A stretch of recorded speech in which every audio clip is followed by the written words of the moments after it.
আমরা আর চুপ থাকতে পারি না। এখানে প্রতিদিন শিশুর কান্না থেমে আয় গোলাগুলির শব্দে, সেখানে নীরবতা মানে সম্মতি।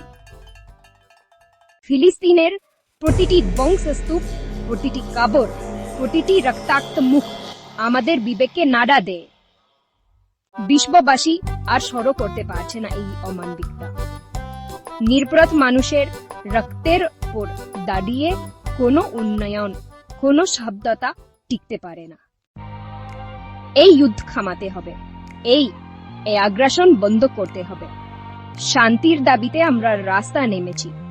এটা কোনো একদিনের প্রতিবাদ নয়, এই আন্দোলন আমাদের রক্তে, আমাদের প্রাণে। আমরা থামবো না, আমরা হাঁটবো, অতদিন না আসে ন্যায় বিচার।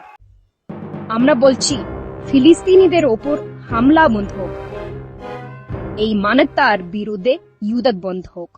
শান্তি চাই, ন্যায় চাই, ফিলিস্তিনের জন্য স্বাধীনতা চাই।